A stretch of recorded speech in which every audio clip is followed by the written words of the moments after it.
Bien, entonces ahora sí vamos a dar inicio a la parte que tiene que ver con Julio Garavito y la física. Entiendo que con algún énfasis especial en la teoría de la relatividad.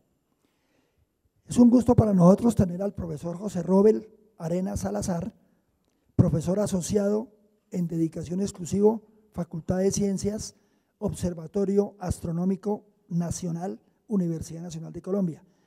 Él es físico de pregrado, maestría en Ciencias Física, Universidad Nacional, doctorado en Física, Universidad Nacional de Colombia. Su línea de investigación es la termodinámica de los agujeros negros. Proyectos de investigación, termodinámica sobre las variedades de Rindler, entropía de Entanglement del efecto Unruh y polarización del vacío, propiedades termodinámicas de los agujeros negros y entropía de cascarones negros duales. Muy bien. Publicaciones: 16 artículos técnicos en revistas indexadas, 3 capítulos de libro. ¿Qué cursos ha impartido el profesor Arenas? Mecánica newtoniana, relatividad especial y un curso de contexto sobre cosmología y partículas en pregrado. En posgrado, astronomía a gran escala, relatividad general y agujeros negros cuánticos. Ha dirigido 15 tesis de posgrado, 6 trabajos de grado. Cargos académico-administrativos: fue director curricular del área de astronomía, Facultad de Ciencias, sede Bogotá, director del Observatorio Astronómico Nacional de agosto del 2010 a junio del 2012, director curricular del área de astronomía, maestría en astronomía, Facultad de Ciencias, desde agosto del 2010 hasta la fecha. Igual que hace 8 días, es un nanoresumen de la hoja de vida del profesor Arenas. Muchísimas gracias, profesor. Bienvenido.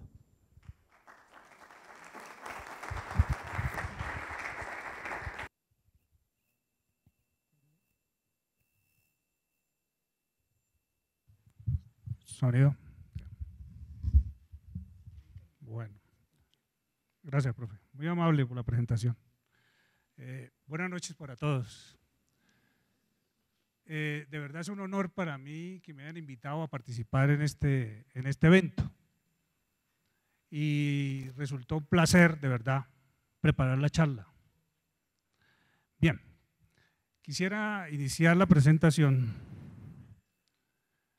con una pregunta para cada uno de ustedes, para todos, para ponernos en las botas de Garavito. Son 2 preguntas fundamentales que tienen que ver con todo lo que voy a exponer a lo largo de esta hora, que espero que sea una hora. La primera pregunta, ustedes la leen ahí: ¿dónde estamos? ¿Dónde estamos? La otra cara de la pregunta, la otra cara de la moneda: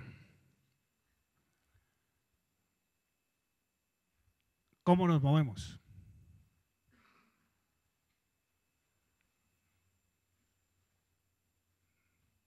Me gustaría que pensaran en la solución de esa pregunta. ¿Qué significa, primero que todo, la pregunta? Y si tiene solución una pregunta como esa.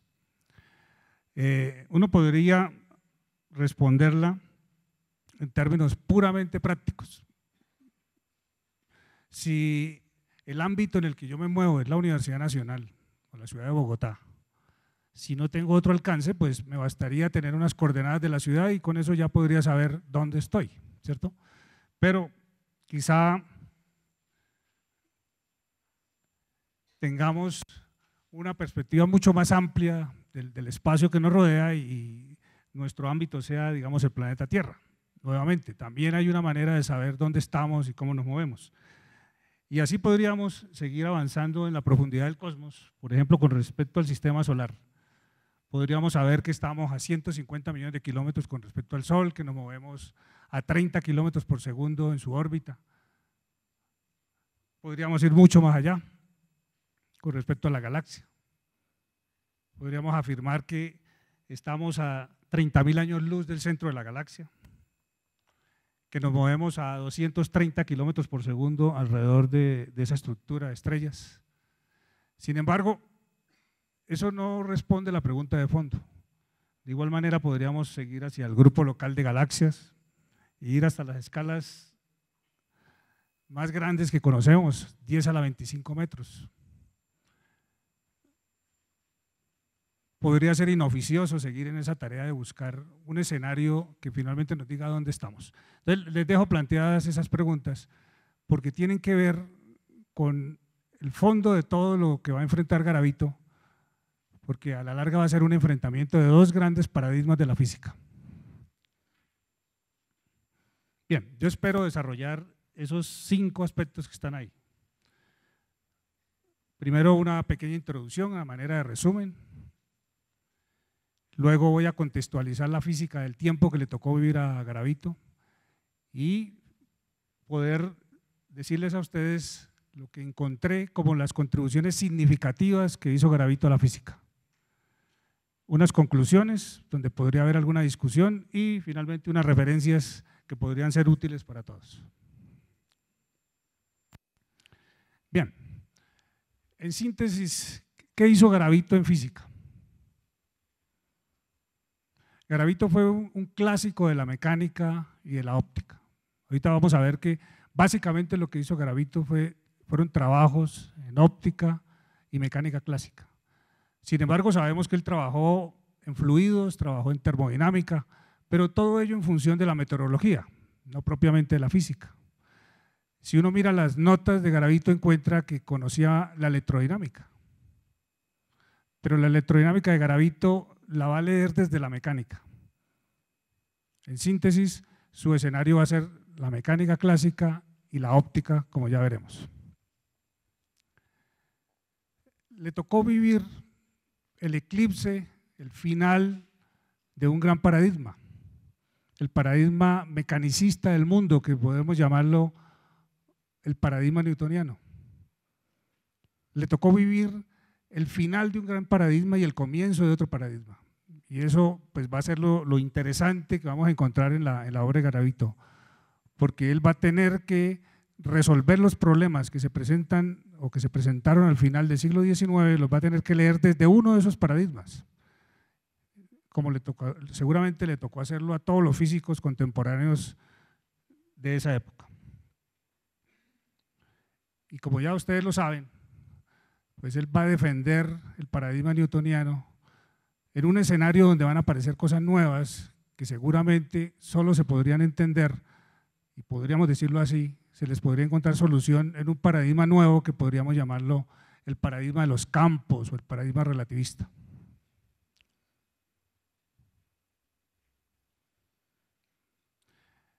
De entrada voy a señalarles dos grandes problemas que presentó el paradigma newtoniano a finales del siglo XIX. Dos grandes problemas. Por ahora los menciono y en los próximos minutos les cuento detalles sobre esos dos problemas. Uno es la aberración estelar y el movimiento de la Tierra con respecto al éter. Es un gran problema porque es la búsqueda de algo que nunca se encontró. Fueron 100 años de investigación infructuosos. Y otro fenómeno muy interesante es el que presentan los electrones que se aceleran en tubos al vacío a altísimas velocidades. Esos electrones presentan una resistencia al movimiento, digámoslo así coloquialmente, su masa pareciera que aumenta, porque realmente lo que aumenta es su inercia. Esos dos problemas que va a enfrentar Garavito llevaron a toda la física del siglo XIX a cambiar de paradigma. Podríamos decir que la solución de esos dos problemas quizá no se puede encontrar, y efectivamente históricamente lo registramos así. En el paradigma newtoniano no hay respuesta a esos dos problemas. Pero Garavito, como está formado en ese mundo mecanicista, pues desde ahí va a tratar de encontrarles solución.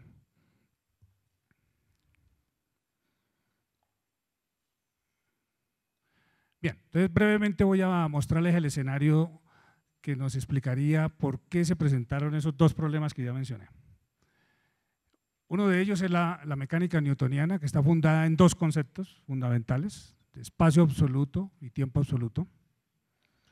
Y algo muy interesante, En algún momento, hacia 1820, se adopta un modelo para la luz que nosotros lo llamamos hoy día el modelo ondulatorio.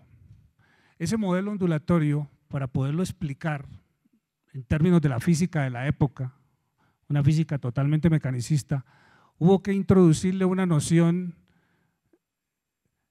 algo rara, pero era necesaria, que nos explicara cómo se puede propagar mecánicamente una señal como la luz. Y ese medio que ya existía, que lo llamamos el éter, Descartes ya lo había usado y otros físicos lo habían usado, por primera vez los físicos lo van a tomar como un objeto de la estructura conceptual de la física. Ese éter va a materializar el espacio absoluto. Ya existía una noción bastante rara, que es el espacio absoluto, porque es algo matemático, algo físico, algo difícil de detectar. Con la noción del éter, ese espacio físico se va a materializar.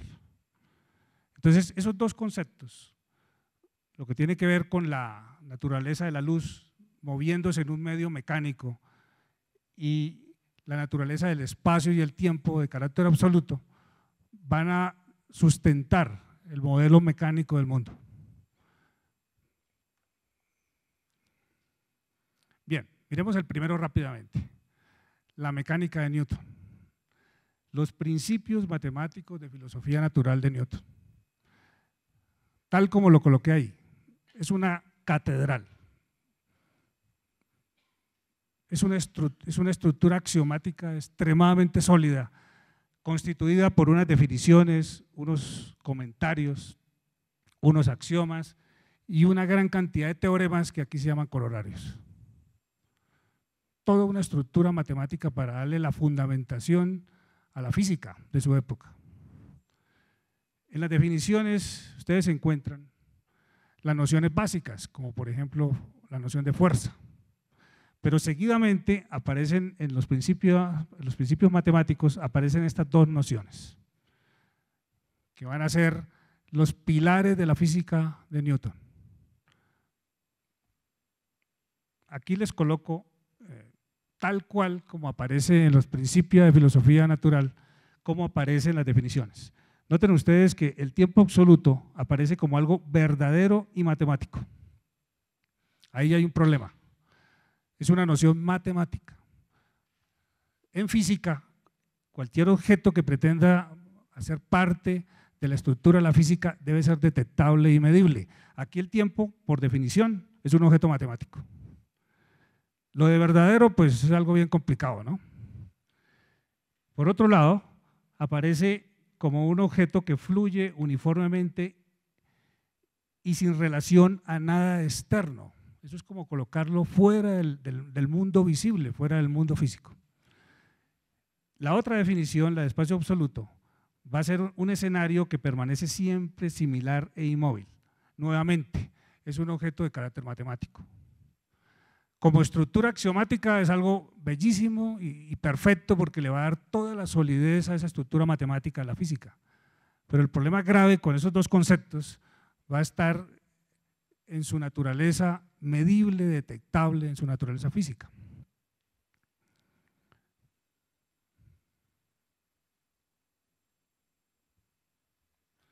Me devuelvo a la catedral. Entonces, como les decía, aparecen unas definiciones, unos escolios, donde se introducen las nociones de espacio absoluto, tiempo absoluto, luego los axiomas, es lo que nosotros llamamos hoy día las leyes de la mecánica, las leyes de Newton, y unos corolarios. Esos corolarios son unos teoremas. Una vez cimentados estos fundamentos, todo lo demás será consecuencia de estos mismos. Todos los teoremas que Newton va a deducir dependerán de estas dos nociones. En particular, el quinto corolario. El quinto corolario es una maravilla porque se puede leer desde cualquier paradigma. Yo lo voy a presentar, primero como aparece en los principios de filosofía, en los principios matemáticos de filosofía natural, y lo voy a mostrar también cómo aparece en los diálogos de Galileo, que va a ser muy útil porque así lo va a leer Einstein y las nuevas generaciones.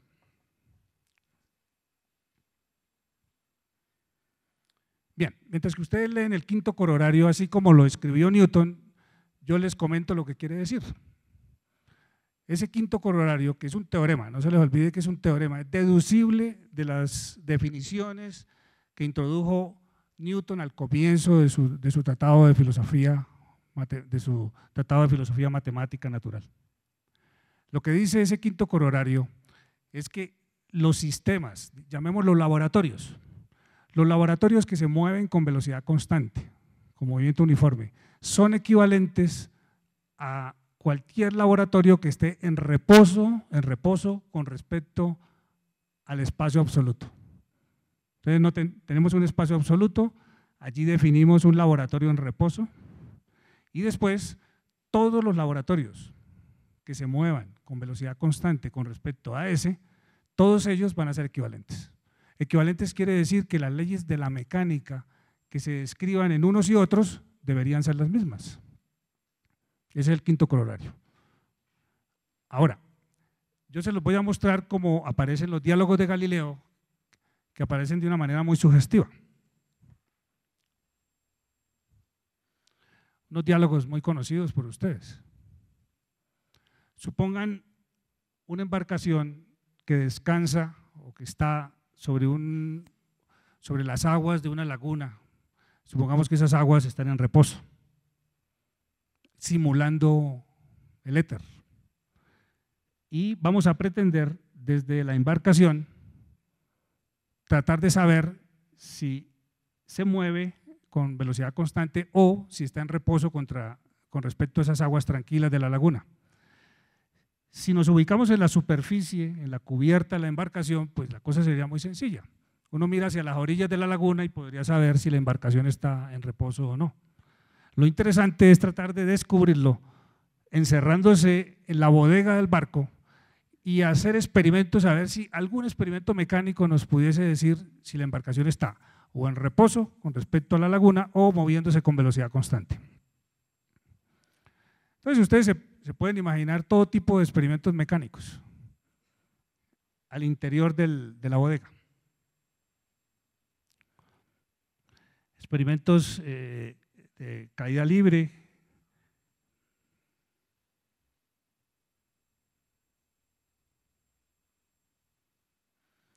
cualquier otro tipo de experimentos que a ustedes se les ocurra en el marco de la mecánica. ¿Qué es lo que se encuentra? Que ninguno de esos experimentos nos puede decir si realmente el barco está en movimiento o está en reposo. Y eso es lo que dice el quinto corolario.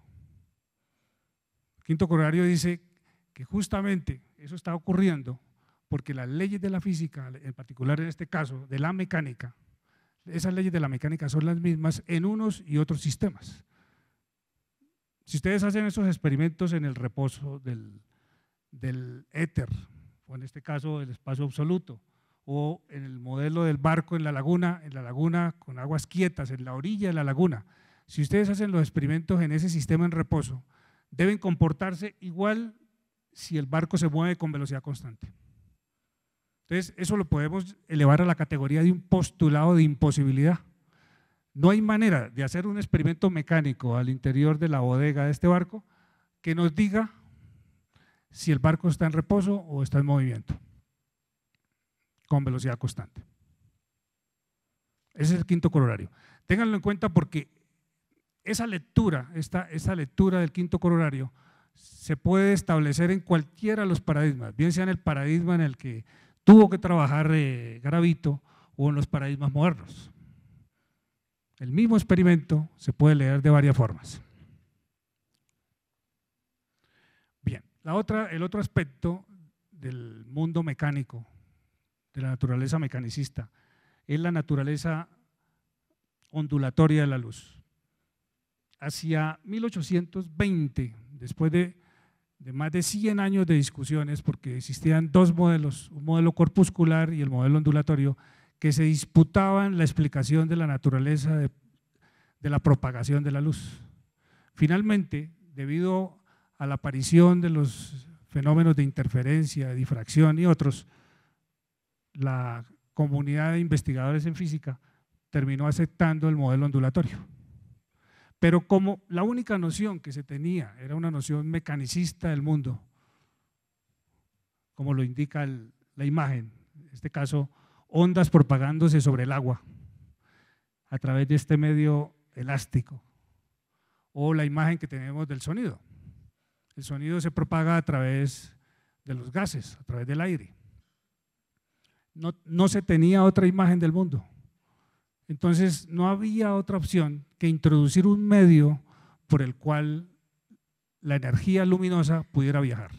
Y en ese momento entra con ciudadanía el éter a la física, como un medio necesario para poder explicar la propagación de la luz, fíjense bien, en términos puramente mecánicos.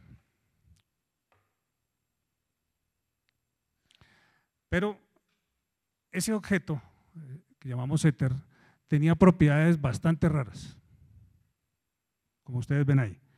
Tenía que ser lo suficientemente tenue como para que los planetas, incluso nosotros mismos, nos pudiésemos desplazar a través del éter y no sentirlo. Pero como la velocidad de la luz es muy alta, había que asignarle propiedades al medio parecidas a las que tienen los metales.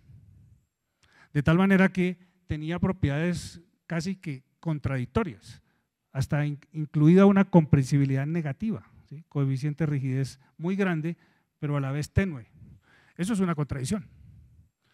Sin embargo, ante la evidencia incontrovertible de la naturaleza ondulatoria de la luz, no había otra solución que admitir la presencia del éter.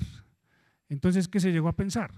Que el éter era una manifestación de la materia sui generis, una manifestación nueva. Yo diría, como quizá hoy los cosmólogos se refieren a la energía oscura. La energía oscura es un invento que puede estar reflejando la crisis de una teoría, tal como está pasando acá. Sin embargo, ante la necesidad de la existencia de ese medio para explicar la propagación de las señales luminosas, pues hubo que admitirlo y, como ya lo habíamos dicho, para que el éter hiciese parte de la estructura observacional de la física, había que buscarlo, encontrarlo, detectarlo. Hacer experimentos que permitieran detectar una cosa así rara como la que acabamos de mencionar, pues era muy difícil. Entonces tocó hacerlo indirectamente, buscar la existencia de ese éter indirectamente.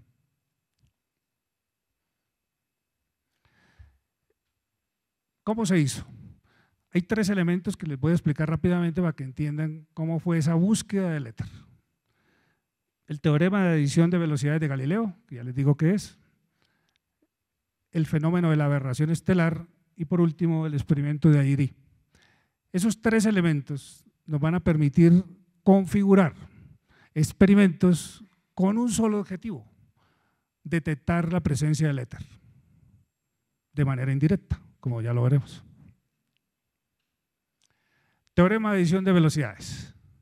Primero veámoslo intuitivamente, que no merece, así como lo voy a presentar, no merece llamarlo teorema. Pero en la siguiente slide ya veremos que sí. Supongan ustedes un observador en un andén, viendo pasar un móvil con velocidad constante v. Este observador registra esa velocidad v. Y ahora, supongamos una persona que corre sobre esa plataforma móvil y que la está registrando otro observador, pero este observador está en reposo por aquí en alguna parte que no lo coloqué sobre la plataforma. Entonces vamos a decir que la velocidad que detecta el observador sobre la plataforma de este atleta que está corriendo acá es la velocidad u. De tal manera que si nosotros nos preguntamos, el observador que está en el andén, ¿qué velocidad mide de esta persona? Tendremos que concluir que la velocidad que mide es la velocidad del móvil, que es esta, más la velocidad que se registra sobre la plataforma. Intuitivamente muy simple. Sin embargo, es un teorema por una razón de fuerza mayor y que va a ser la clave para entender las teorías que vendrán. Ese teorema hay que deducirlo de una estructura que dé cuenta de los principios fundamentales que están detrás. ¿A qué me refiero? Al quinto corolario, que lo vamos a llamar a partir de este momento, si ustedes quieren, el principio de relatividad de Galileo, que me está diciendo que las leyes de la mecánica se preservan si yo paso de un sistema inercial a otro. Recuerde que los sistemas inerciales son aquellos que se mueven con velocidad constante, incluido el reposo, o laboratorios inerciales, si ustedes quieren. Entonces, esas transformaciones que están ahí son las que nos garantizan que efectivamente, si yo describo las leyes de la mecánica usando las coordenadas que ustedes ven a la izquierda o las primadas que están a la derecha, si yo describo esas leyes de la mecánica y hago una transformación de coordenadas como lo indican las igualdades, la forma funcional de esas leyes no debe cambiar. Entonces el teorema de adición de velocidades se va a desprender de esa estructura que nada menos da cuenta de la validez universal de las leyes de la mecánica en todos los sistemas inerciales. Si ustedes derivan esta primera igualdad, obtienen la ecuación que está abajo. Por eso se le llama un teorema. Es muy importante señalar aquí que ese teorema también lo cumplen las ondas mecánicas. De tal manera que si ustedes cambian este atleta que está corriendo acá por una onda, pueden sumar exactamente como lo indica el teorema. La gráfica que coloco acá, la coloco con una intención. Eso es lo que se llama el modelo geométrico de Huygens, que explica de una manera muy bella y muy precisa cómo se genera un frente de onda con base en el frente de onda anterior. Ustedes tienen aquí un frente de onda, el último, y el anterior lo pueden descomponer en una serie de puntos donde cada punto es una fuente de una onda esférica que cuando se suman todas generan el último frente de onda. Esa es una herramienta poderosísima para entender la difracción, para entender la interferencia. Y la coloco ahí porque el teorema de adición de velocidades aplicado a las ondas depende de esa formulación. Y ténganlo muy en cuenta, porque Garavito, cuando ya hablemos ahorita de lo que hizo Garavito, Garavito va a cambiar esa modelación. La va a excluir de la física ondulatoria. Ténganlo en cuenta. Y me falta la aberración estelar. Es un fenómeno muy interesante.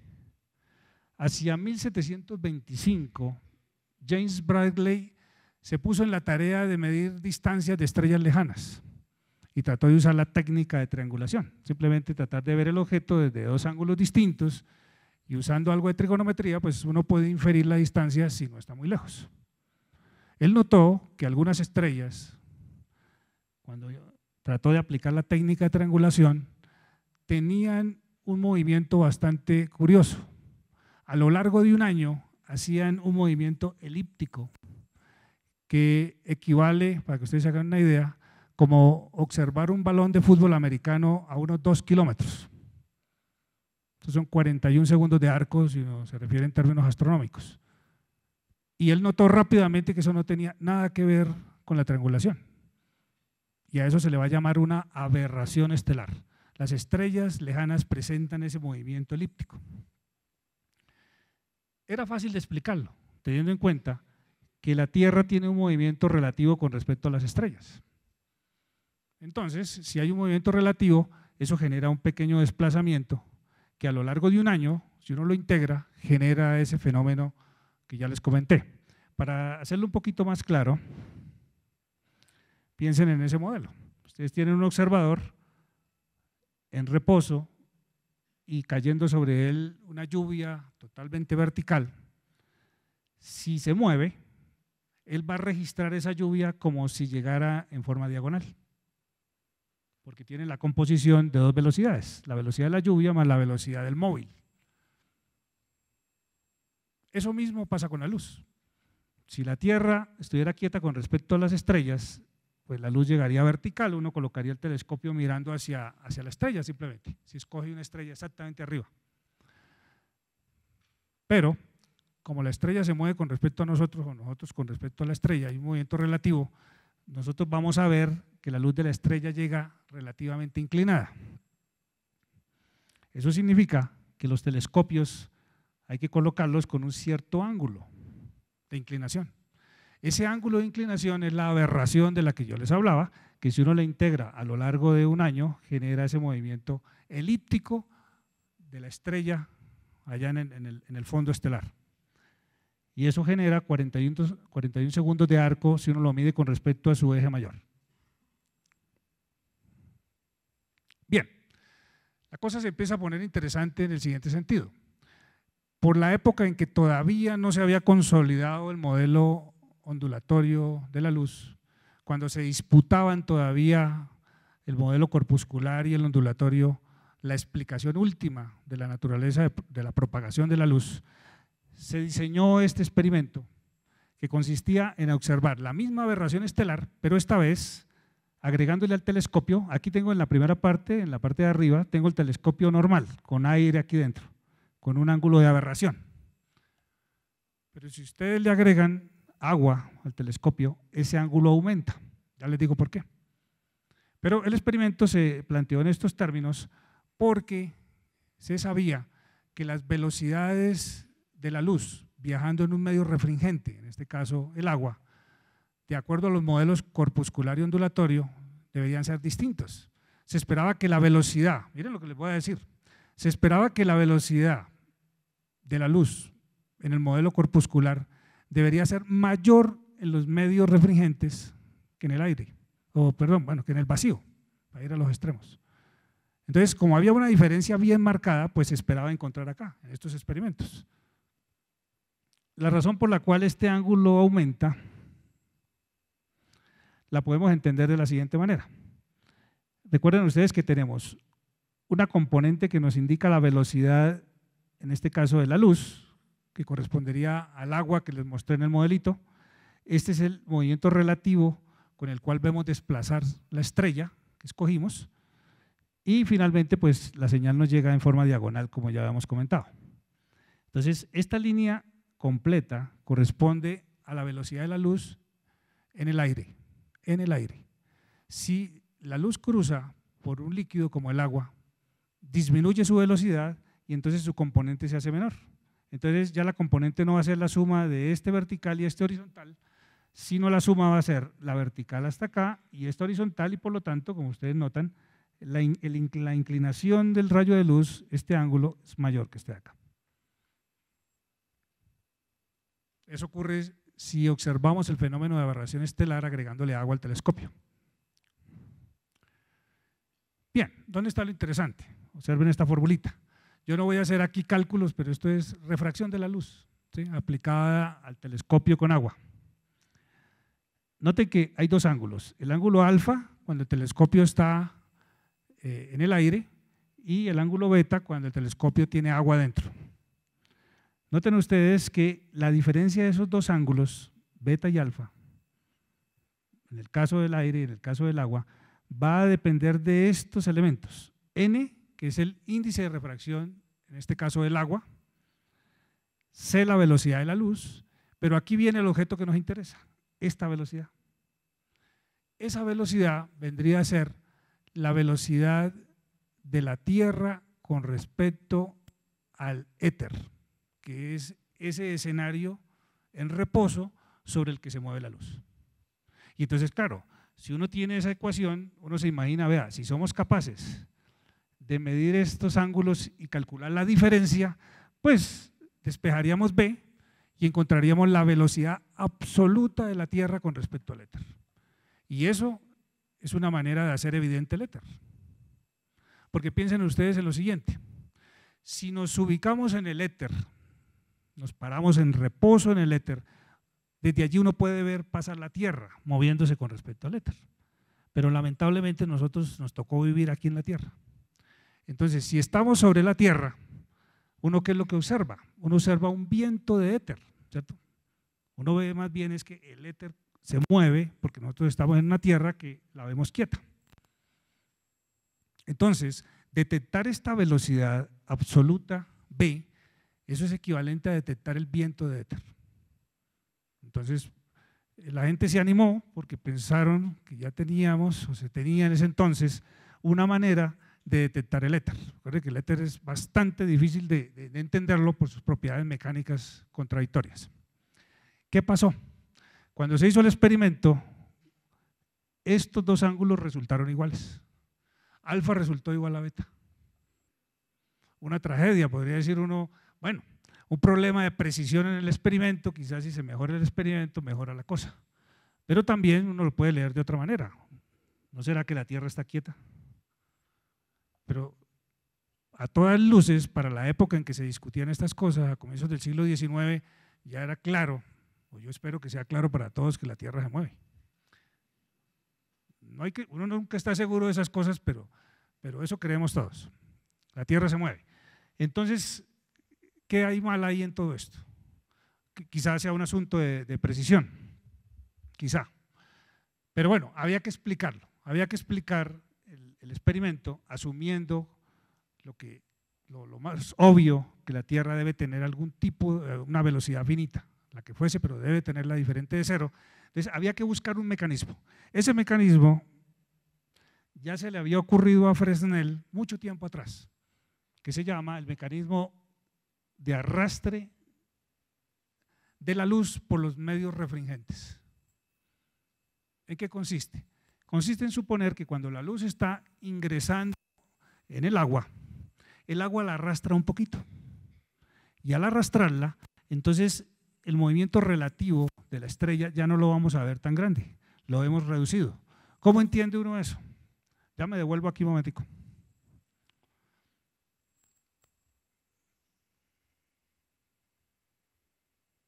Volvamos aquí. Noten que este sistema es independiente del sistema de agua que está cayendo acá, donde el agua correspondería a la luz. Naturalmente, si el móvil se desplaza con respecto a un sistema que es independiente, pues genera este fenómeno de inclinación que ya comentamos. Pero ¿qué pasaría si esta lluvia hace parte del mismo sistema?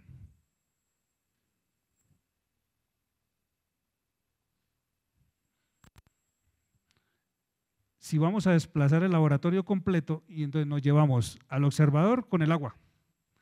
Si hacemos eso, el observador no tiene por qué ver inclinación, porque todo el sistema se desplaza. Eso es el extremo, ¿no? Eso es el arrastre total. La solución de Fresnel era un arrastre como este, pero controlado, de tal manera que pudiera borrar ese efecto de por qué los dos ángulos daban iguales. ¿Cómo se entiende? Ya les expliqué esto hace un momentico, ¿no? El ángulo de acá es mayor porque esta línea me representa la velocidad de la luz en el agua, que debe ser menor que la velocidad de la luz en el aire. Si le introducimos el efecto de Fresnel, del arrastre, lo que vamos a hacer es reducir un poco la componente del movimiento relativo de la estrella, de la velocidad de la estrella, porque la luz se corre un poquito, no todo, porque si la luz se corriera, si el arrastre fuera total, esta línea terminaría aquí y se borraría el efecto de aberración. Había que preservar el efecto de aberración porque también era un hecho incontrovertible. Entonces, este fenómeno de introducir un factor a la velocidad de movimiento relativo de la estrella, a ese factorcito se le llamó el coeficiente de arrastre de Fresnel. Uno podría decir que se metió con la mano de alguna manera, y eso también inquietaba a los investigadores de esa época. ¿Por qué tiene que ser exactamente? Porque recuerden que necesitamos que los dos ángulos den iguales. Entonces no es cualquier factor, tiene que ser un factor tal que estos dos ángulos den iguales y poder explicar por qué el experimento dio negativo. Se esperaba que los ángulos dieran diferentes. Entonces se introdujo un factor. De ahí en adelante, los expertos en óptica van a tratar de explicar que ese número no es un número al azar. De hecho, Garavito lo va a calcular de una manera genial, como lo veremos más adelante. Claro, lo hizo con un experimento, con una suposición ad hoc, pero lo va a calcular. O sea, eso va a ser un reto para todos los teóricos de la época y a los experimentalistas, explicar ese numerito, por qué es exactamente así. Bien, el fracaso del experimento de Airy no era un evento aislado. Todos los experimentos que se hicieron a partir de la fecha, Yo solo coloqué unos poquitos. Los experimentos que se hicieron a la fecha, que fueron por lo menos una docena de experimentos significativos, todos encaminados a buscar la velocidad absoluta de la Tierra con respecto al éter, todos resultaron negativos. Hay uno que vale la pena mencionar porque Garavito lo va a introducir en su estructura conceptual, que es el experimento de Fizeau. El experimento de Fizeau fue diseñado únicamente para mostrar que ese arrastre parcial del éter tenía asidero físico, que eso existía. Y efectivamente, hizo un experimento con agua, hizo recorrer la luz a través de un fluido de agua y mostró que el arrastre de éter, o por lo menos en este caso el arrastre del agua sobre la luz sí existía, lo midió y se estableció como un hecho físico. Pero les hago notar que eso no tenía nada que ver el experimento de Fizeau con el cálculo de la velocidad de la Tierra en valor absoluto. Simplemente era una prueba de que ese arrastre no era una invención, que tenía algún asidero. Tanto es así que si ustedes toman cualquier teoría, la de Fresnel, la de Garavito, la de Fizeau o la de Einstein, todos la van a encontrar, ¿sí? Todos la van a encontrar, pero con diferentes paradigmas. Bien, aquí está el experimento crucial.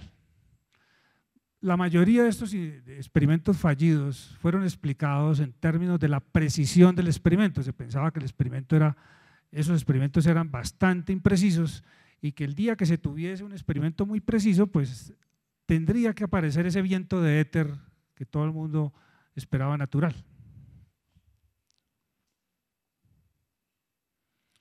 ¿Cuál es la suposición? Ya la mencioné, pero la voy a repetir nuevamente acá.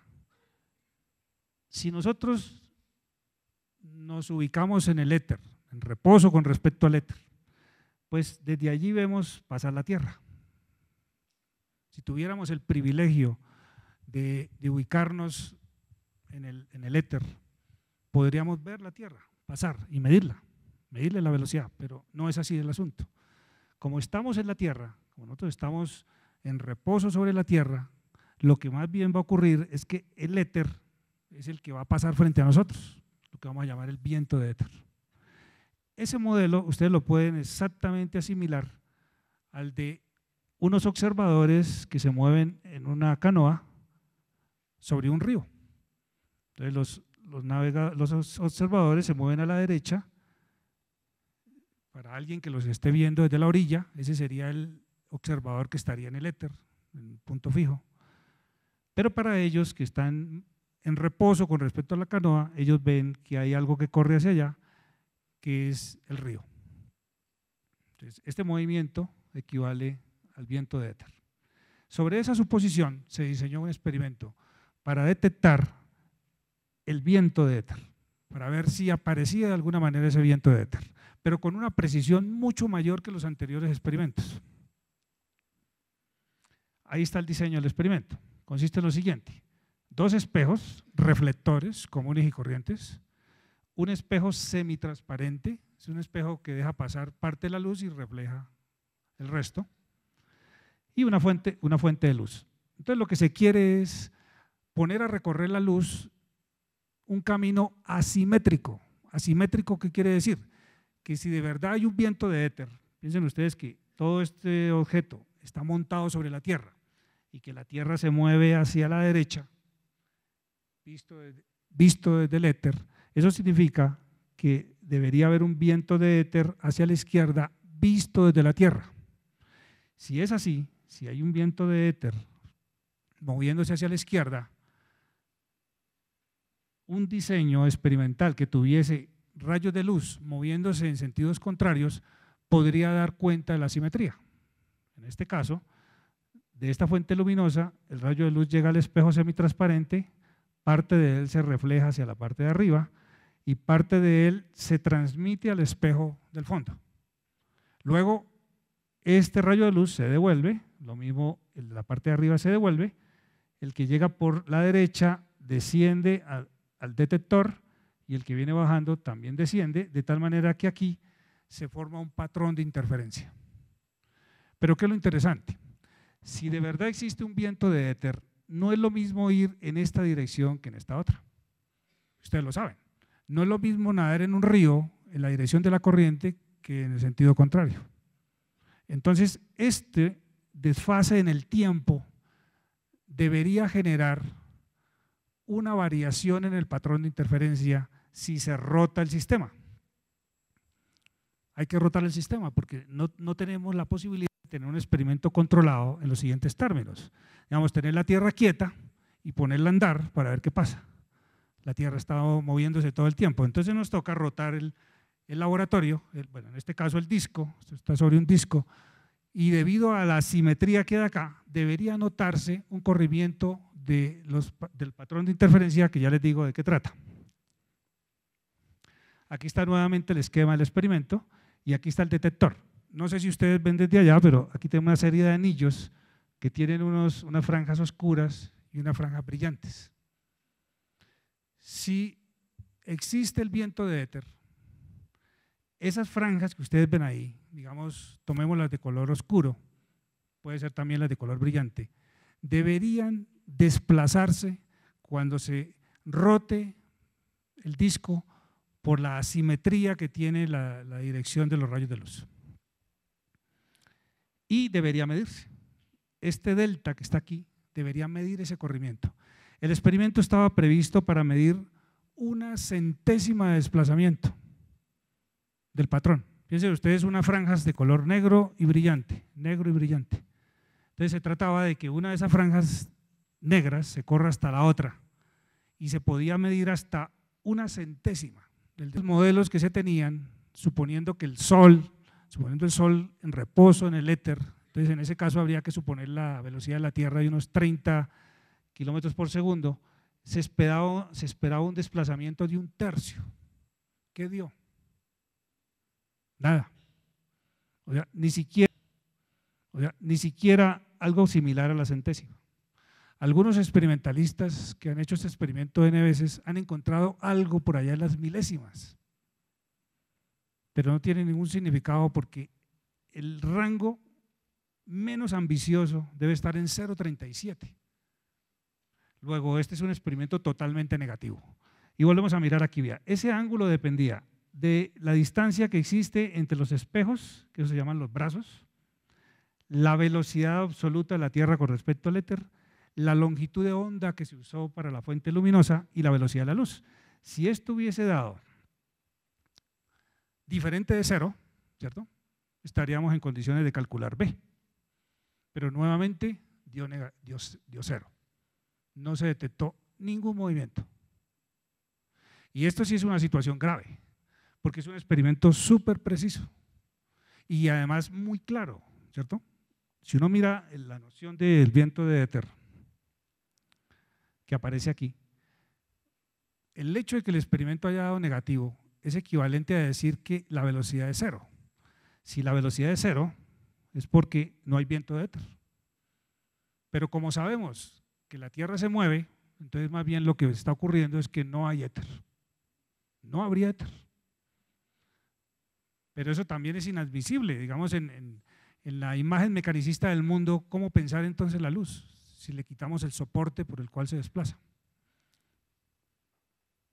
Bueno, listos. Espero que se hayan hecho una idea del contexto en el que se va a desarrollar la física de Garavito, que va a ser la física de finales del siglo XIX y comienzos del siglo XX. Va a aparecer en la literatura algo que Garavito llama en sus publicaciones, aquí está la publicación en la revista de la Academia Colombiana de Ciencias y en Análisis de Ingeniería, algo que él llamó la paradoja de la óptica. Esto lo traje tal cual como lo expresó Garavito, pero en los mismos términos se discutía en Europa y en los Estados Unidos. Hay una contradicción acá, ¿sí? Si la teoría de Fresnel y el experimento de Fizeau, o sea, el arrastre parcial de éter es un hecho porque se ha visto en el experimento de Fizeau de que hay efectivamente un arrastre de la luz y que el efecto de aberración se da porque se puede apreciar de diferentes formas. Este hecho es contradictorio con el experimento de Michelson y Morley, si asumimos, fíjense lo que hay que asumir acá. No podemos decir que la Tierra está quieta porque sería irnos a un extremo. Entonces lo que la gente asumió fue pensar que la Tierra arrastraba totalmente el éter, de tal forma que se daba un arrastre total como el que les mostré hace un rato. Ustedes recuerdan que cuando el observador se metía dentro del laboratorio, con lluvia y todo, en ese caso se debería dar un arrastre total y se eliminaría la inclinación de los rayos, en este caso de la lluvia, o si lo aplican a la luz, la inclinación de los rayos luminosos. Entonces, se adoptó, y eso fue uno de los, digamos, de las explicaciones que adoptaron la mayoría de físicos a finales del siglo XIX, que la Tierra en su movimiento arrastraba el éter, y al arrastrar el éter, entonces eliminaba el efecto de aberración y por eso no aparecía ningún desplazamiento.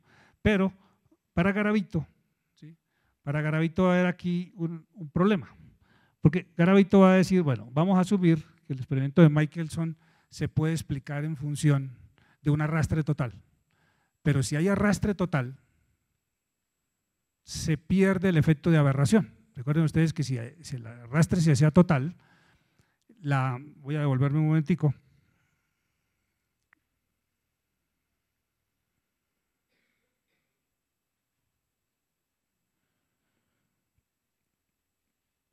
Bueno, aquí está la imagen que ya les había comentado. Esto equivale a un arrastre total. En esta explicación, el arrastre total simplemente le resta una parte a la componente del movimiento relativo entre la Tierra y la estrella, pero si yo hago arrastre total, esta línea diagonal termina coincidiendo con la vertical. Eso quiere decir que eliminaría por completo el efecto de aberración. Entonces, esa es la paradoja. Si se admite un arrastre total de la luz a través del éter, porque el éter es arrastrado por la Tierra, entonces no habría efecto de aberración, pero el efecto de aberración está ahí. Es una contradicción entre dos resultados experimentales.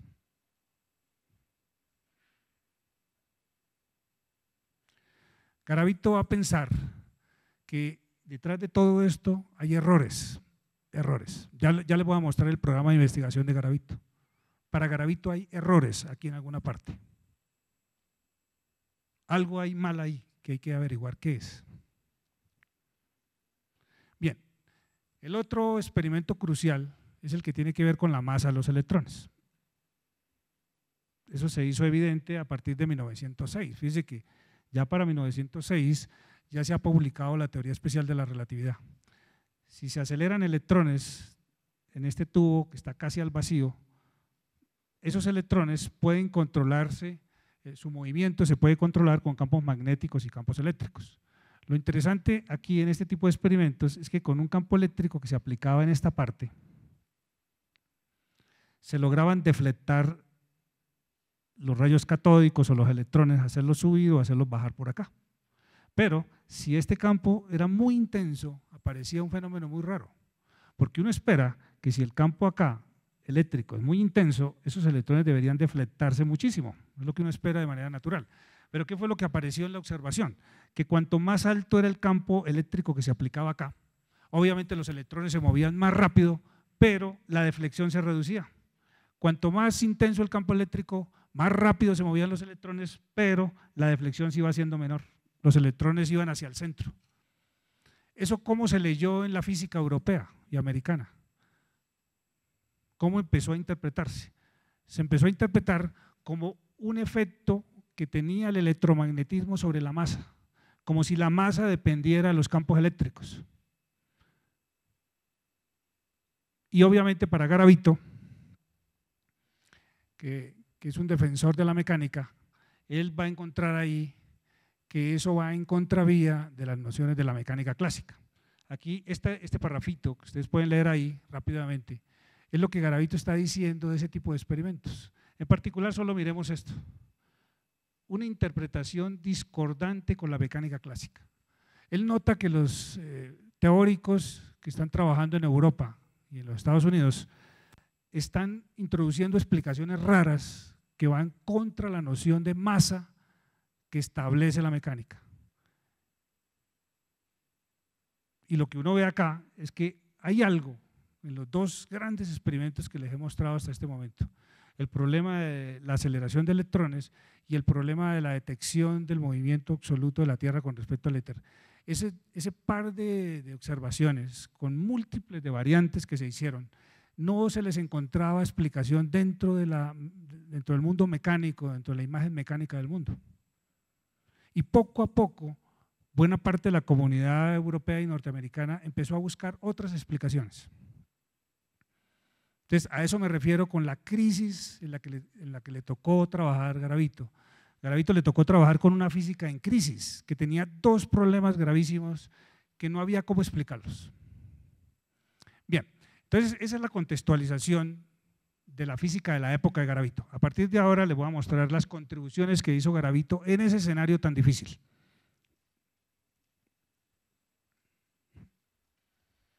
Primero, algo sobre la formación de Garavito. Garavito naturalmente se formó en ese paradigma mecanicista. ¿Cuál es el paradigma mecanicista? Pues la mecánica de Newton, las nociones de espacio absoluto, tiempo absoluto y la pavimentación del espacio absoluto, el éter, que hubo que introducirlo por la noción que se tenía de la propagación ondulatoria de la luz. Y este detalle que quiero señalar aquí, pues yo espero que no haya personas susceptibles con lo que voy a decir, pero es mi percepción. Garavito era una persona que conocía muy bien los avances teóricos y experimentales de su época. Eso uno lo encuentra, está en sus artículos, ahí está clarísimo. Él conocía muy bien lo que estaba pasando. Pero una pregunta que yo me hice desde que empecé a preparar esta conferencia: ¿cuál fue la fuente de Garavito de fondo?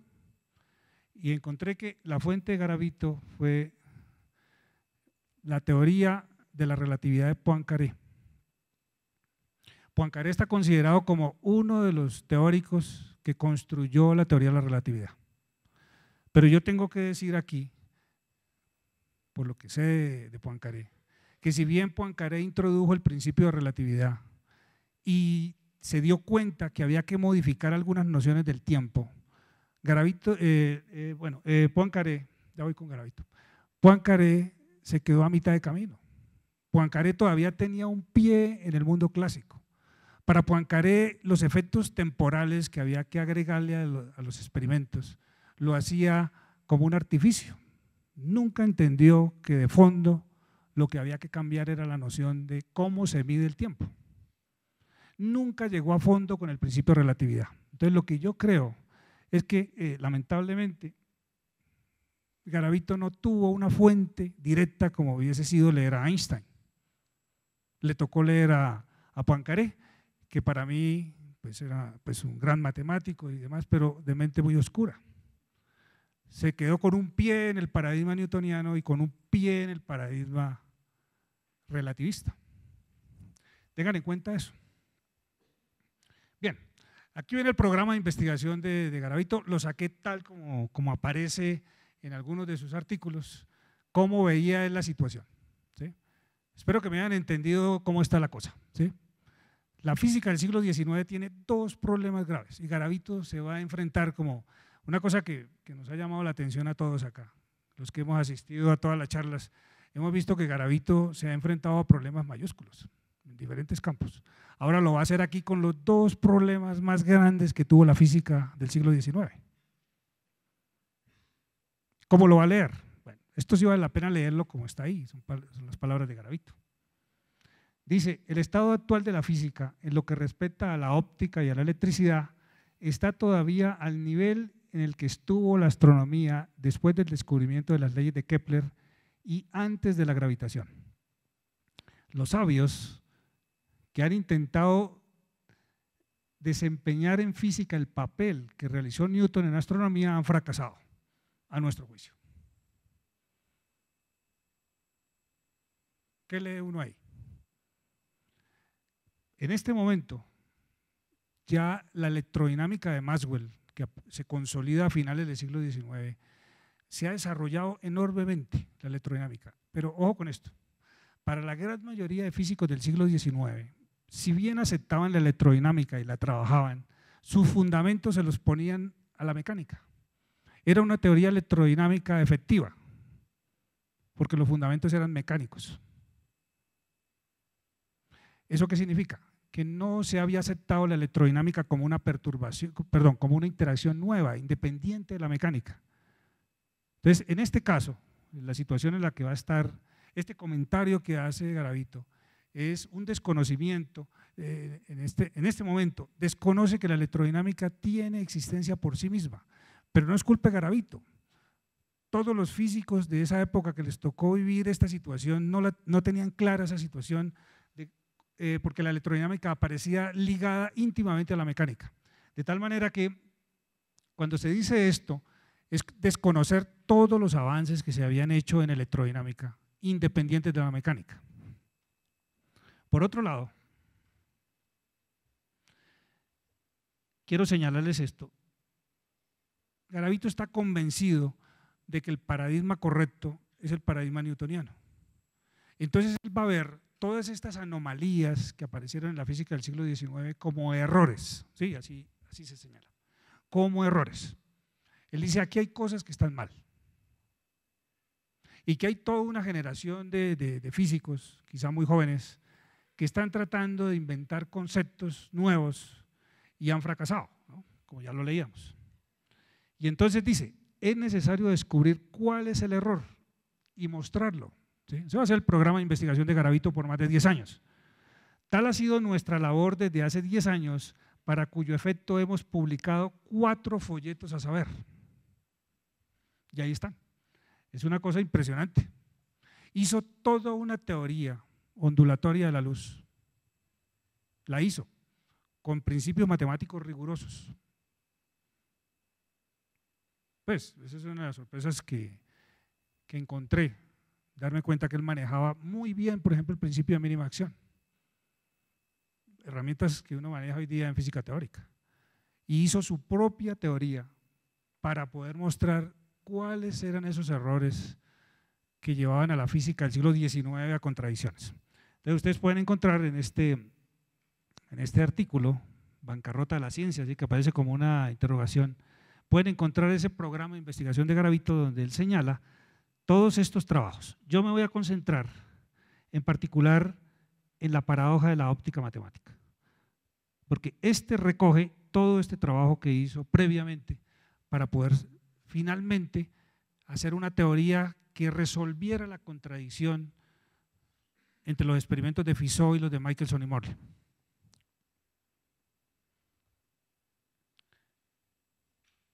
Y aquí está la otra, la que tiene que ver con la aceleración de los electrones. Voy a empezar, escogí esas dos porque son las más significativas. Voy a empezar primero con lo que él hizo con respecto a la explicación de por qué los electrones cambiaban su masa en el movimiento, los tubos de Crookes, y luego voy a mostrarles la parte de óptica. Estas son las consideraciones que él hace. En particular, noten estas dos de aquí abajo. Él va a escoger un método de trabajo y se está tomando la misma posición que tomó Newton, ¿sí? Él dice, tengo 2 formas de enfrentar el problema. Dado el movimiento, en este caso los electrones, hallar las fuerzas capaces de producirlo. O, dadas las fuerzas, hallar el movimiento. Quiero señalar aquí un detalle. Yo les decía hace un momento a ustedes que por esa época la mayoría de físicos no tenía claro que el electromagnetismo era una nueva interacción independiente de la mecánica. Y si eso no se tiene claro, si el electromagnetismo se hace depender de la mecánica en sus fundamentos, entonces uno puede preguntarse, uno no tomaría muy en serio esta forma de trabajar. Esta forma de trabajar es cuando uno ya sabe que hay fuerzas que se pueden explicar con una interacción distinta. Pero si eso no se reconoce, pues hay que trabajar con este tipo de método. Y ese es el que va a escoger Garavito. Y mire lo fascinante del asunto. Esta expresión que ustedes ven aquí, que uno la reproduce hoy día en cualquier curso de electromagnetismo básico, esta expresión lo que me dice a mí es cuánto se deflecta ese Y ¿cuánto se deflecta un rayo de electrones cuando se le aplica un campo eléctrico? Entonces va a depender, este es, digamos, el valor de la coordenada Y en el tubo de Crookes. O sea, esta distancia. Digamos, si este es 0, el Y sería esta altura, por arriba o por abajo.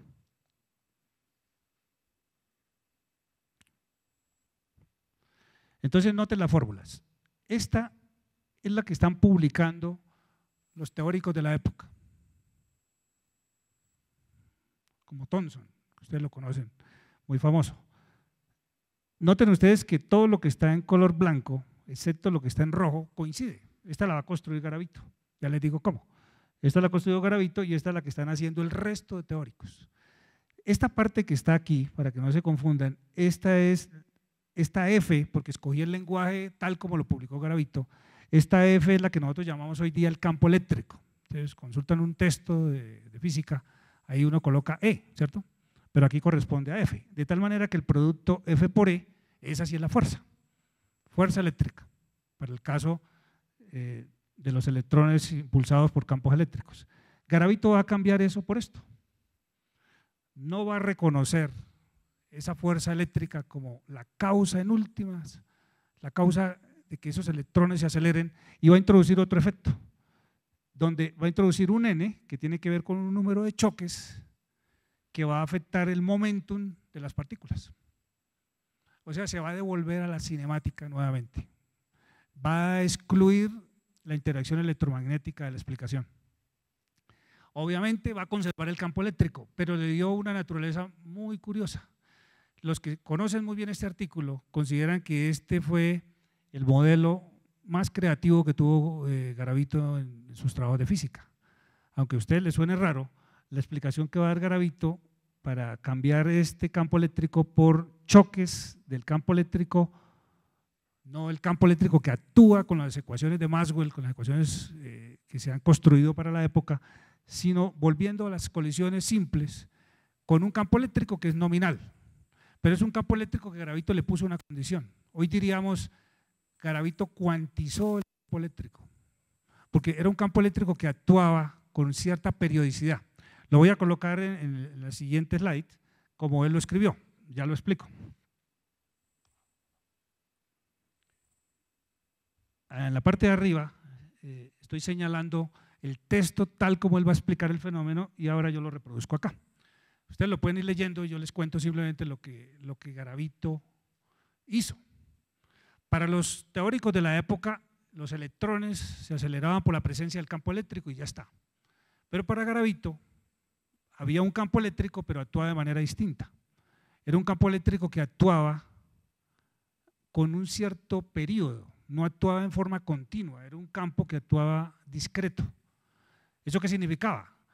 Que cuanto más rápido pasaran los electrones por el interior del tubo, menos probabilidad tenían de ser impulsados por un campo que actuaba por raticos, digámoslo así, con cierta periodicidad, no actuaba en forma continua.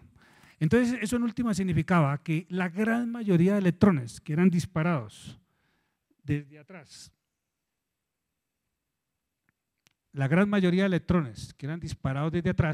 no alcanzaban a percibir el efecto del campo eléctrico porque actuaba con un periodo determinado, no actuaba en forma continua, sino actuaba, se suspendía y volvía a actuar. Entonces, fíjense la manera tan sencilla como lo va a explicar Garavito. Él va a decir, mire, la mayoría de electrones van a llegar al centro porque es que la mayoría de electrones no van a sentir el campo eléctrico. Es una manera, permítamelo decir así coloquialmente, de cuantizar el campo eléctrico. No es que lo haya cuantizado, es un efecto equivalente a cuantizar el campo eléctrico. Mientras que el resto de teóricos empezaron a sospechar que los electrones, ellos también estaban perdidos, ¿no? Lorentz y todos esos grandes físicos no es que estuvieran tan lejos, estaban igual de perdidos que Garavito en este aspecto. Ellos sospechaban que la masa de las partículas dependía de las propiedades eléctricas y entonces comenzaron a hacer teorías fantásticas. De hecho, una de las teorías más fantásticas que hay en física es la teoría del electrón de Lorentz. Lorentz hizo una teoría extraordinaria que al día siguiente de publicarse no fue leída por nadie porque acaban de publicar la relatividad especial. La teoría de la relatividad especial aparece pocos días después y va a explicar todo esto de una manera muy sencilla. Pero no se les olvide que Einstein va a estar del otro lado, ¿no? Aquí vamos a tener una ruptura de paradigma. Los paradigmas, cuando se impone un nuevo paradigma en física o en cualquier campo del conocimiento, no es que responda a las mismas preguntas que quería responder el paradigma viejo. Normalmente los nuevos paradigmas tienen otras preguntas. Es otra manera de leer el mundo, ¿sí? Hay que tener bien en cuenta ese asunto. Yo les hice a ustedes una pregunta al comienzo de la charla. Depende de lo que ustedes respondan con respecto a esa pregunta, pues uno se ubicaría en uno u otro de los paradigmas. Y si uno es sincero con uno mismo, ¿sí?, tiene que reconocer que no es fácil ubicarse en el paradigma que llamamos hoy día relativista o de campos.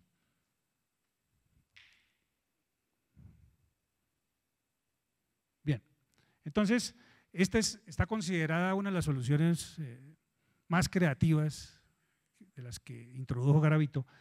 Quiero eso sí decirles que eso es lo que se llama una explicación ad hoc. Es una explicación que él introdujo para explicar específicamente lo que estaba pasando en ese tubo de rayos catódicos. ¿Sí? Eso hay que tenerlo en cuenta porque, digamos, entre comillas, es relativamente fácil, entre comillas, explicar un fenómeno con una teoría, pero hay que ver si esa teoría es compatible con el resto de fenómenos, ¿sí? Entonces, si una teoría me sirve para explicar un fenómeno y quizá no explique ninguno más, pues no tiene futuro. Bien, la otra, la de la óptica.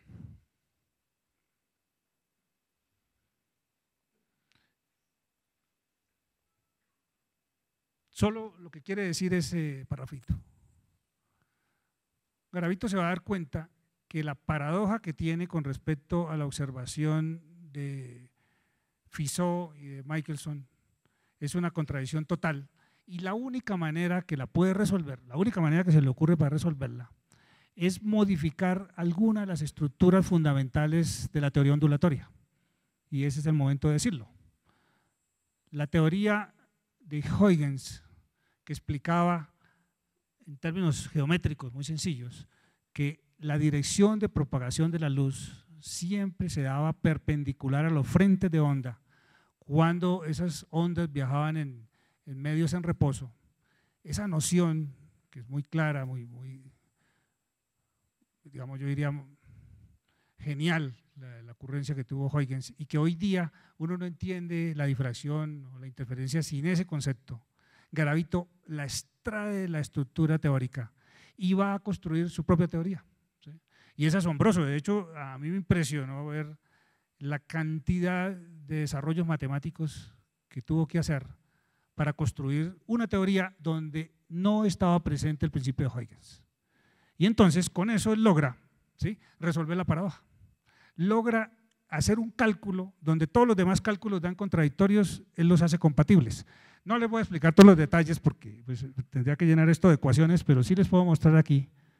Bueno, esto es lo de la construcción de Huygens, que asegura que estas flechitas corresponden a la propagación de la luz y los frentes de onda quedan normales a ellas.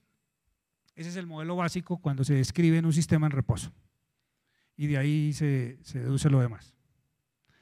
Entonces, miren, esta es una página que la escogí para ustedes, porque son muchas páginas de ecuaciones, pero en esa misma página él va a resolver cosas que en el contexto usual de la física son contradictorias, él las hace compatibles quitando el principio de Huygens. Señalo la primera, la que ustedes ven arriba. Mantiene el efecto de aberración. Recuerden ustedes que cuando se introdujo el arrastre total de éter en el experimento de Michelson, desaparecía este efecto de aberración. Entonces Garavito lo conserva. Pero en el mismo análisis, acá, introduce el arrastre total, ¿sí? Las dos contradicciones están en el mismo texto gracias a que modificó el principio de Huygens. Pero lo asombroso, miren, obtiene el término de arrastre de Fresnel. ¿Sí se dan cuenta? Entonces él va a invertir la cosa, él va a decir, mire, la teoría ondulatoria que han estado usando los físicos estuvo equivocada todo el tiempo. Cuando Fresnel se la encontró, tuvo que verla como un artificio exterior, pero no, ella estaba contenida en la teoría misma. Miren. Entonces él va a decir, esta es la teoría correcta. El arrastre de Fresnel, que como les he dicho a ustedes, les he dicho muchas veces, el mismo Einstein también lo encuentra en sus ecuaciones. Ese término él lo encuentra de primeros principios, no aparece como algo que hay que meter como una justificación ad hoc. Lo que está ad hoc aquí es haber eliminado el mecanismo de Huygens, pero lo demás está. Entonces, las tres cosas que hubiesen parecido inconsistentes en el marco estándar, aquí aparecen consistentes. Entonces, eso es una habilidad admirable, ¿no? Alguien que sea capaz de resolver formalmente una serie de contradicciones. Eso es estar uno muy convencido desde su paradigma. Y también es una lección, ¿no? Que le puede decir a uno que todo es explicable desde algún paradigma. Lo que pasa es que el paradigma se vuelve tan complicado que si alguien le muestra un paradigma más sencillo, pues seguramente, como ocurre en la moda, uno posiblemente cambie de paradigma. Bien. 10 minuticos más. La idea es esta. Si no les muestro el otro paradigma del que les he mencionado, pues se queda uno como con la mitad del cuento, ¿sí?